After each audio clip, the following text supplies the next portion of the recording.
2009 was a big year. We had Kanye West to Tiger Woods, not really tech stories. Let me get back on the tech stories here. But 2009 was a big year for tech news. A lot of good gadgets came out, a lot of good cell phones, a lot of good computers, a lot of good things came out. This is my top 10 list in no particular order, going over my favorite tech stories of 2009. And again, I am Soldier Knows Best. But first off, I'm going to kick it off with the iPhone 3GS. Now I'm going to put that in the number one thing here as far as what I'm going to be mentioning today, because it really is a pretty solid upgrade to the iPhone lineup. A lot of people were kind of concerned because it wasn't really a physical change to it, but a lot of stuff went in the inside and the hardware.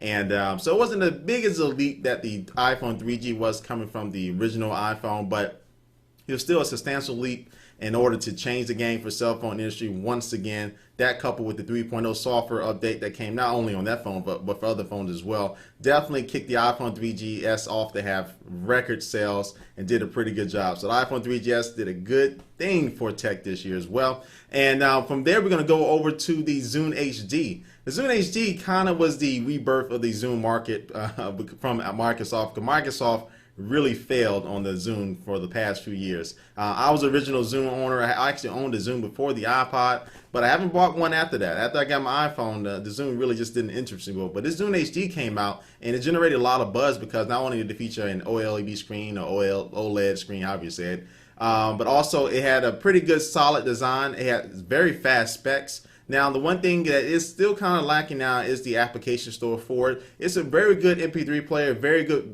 video player because of the screen. Video looks absolutely amazing. The App Store is still a little bit lacking. They just now got a Twitter app on it. I'm going to make a video about that too.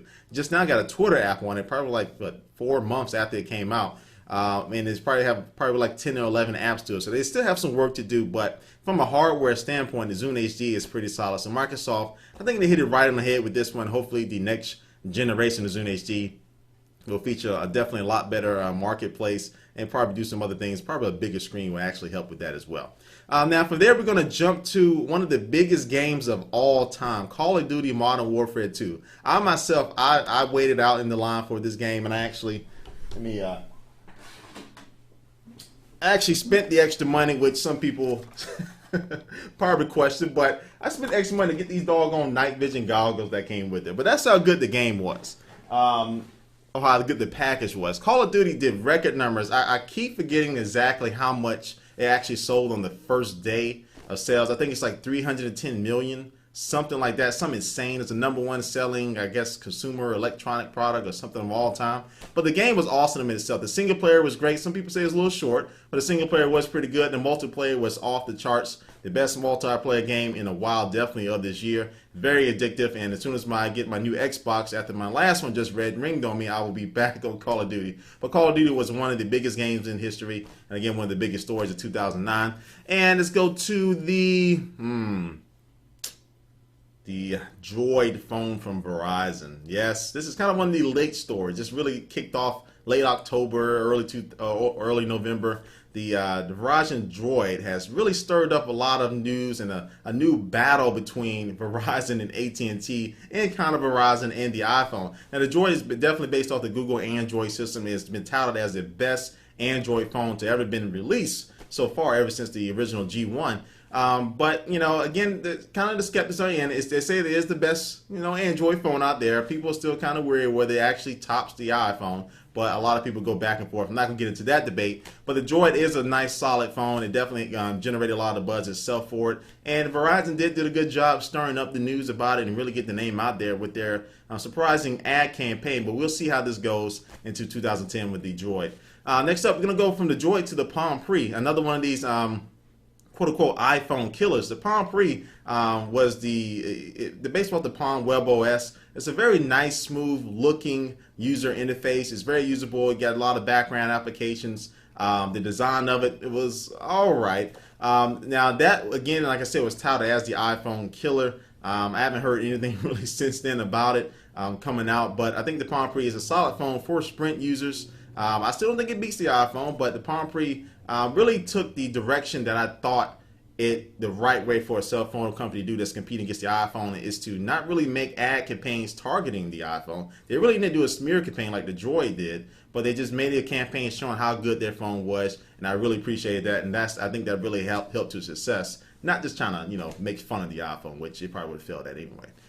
Next up, we're going to go to Snow Leopard. Snow Leopard was the next iteration for the operating system for Mac users out there. So it's the next thing up from Mac OS 10 Leopard. Now, the one thing about this is it not only is it a nice upgrade to bring a lot of things right in the background as far as the Grand Central, as far as OpenCL, but it was only $29. It was one of the cheapest operating system upgrades that you can get. Everybody could afford it. 29 bucks, upgraded. Get a lot of good things with it. Now there were people reporting some problems, and I am having a lot more problems with Flash and some other things come with that. But I think Apple will probably be able to work those issues out. Overall, Snow Leopard was a must-have, much-needed, was not much-needed, but a must-have upgrade that all Mac users could have did very easily. Now from Snow Leopard, we're going to go to its competitor, Windows 7. Windows 7, or Microsoft in this case, had a lot to really prove with this operating system because Windows Vista got off to a real shaky start. They did pick it back up. It was a solid operating system towards the end here, but definitely a lot of users, actually myself, actually switched over to Mac after upgrading Windows Vista, and it really just gave a bad taste in Microsoft's mouth. But with Windows 7, I think they did a nice little comeback here. They really focused on the user interface and make it a little bit more shiny, a little bit more eye-friendly, easy on the eyes for you, and a little bit more Mac-like as well. But they also made it lighter and faster as well. Boot ups, shutdowns are way faster. It can run on netbooks. It can run on very other machines. You don't need to actually do a hardware upgrade with this operating system. But Windows 7 is an overall good operating system. I have it on my iMac here. I enjoy it. It's nice. But you know, we'll see how that goes. And definitely Microsoft has this still a little bit uphill battle to get people more comfortable with upgrading now. But I think they're doing a pretty good job with Windows 7. Now we're going to go to... where are we at? Now we're going to go to Google. Now, two things came from Google. Google Chrome and Google Wave. Now, Google Chrome, I'm going to talk about the Google Chrome browser and the operating system. The operating system, I think, is going to suck. The Chrome OS is going to be, I don't think it's really good at all. It's going to basically it's basically the browser, but that's it. And there's a couple little things to it. So the Chrome OS, I really don't think it's going to take off at all. Now, the browser is really going to take off. I think it is a nice, solid browser. I think it's definitely better than Internet Explorer. I think it is better than Firefox as far as speed is concerned. And coming to Safari speed-wise, I think they're probably neck and neck. But Chrome browser was really going to take off this year because Google's actually it's been featuring on the Google search page to tell people that you can download Google Chrome for Windows and Mac. So it's really going to take off. So I like the Google Chrome browser.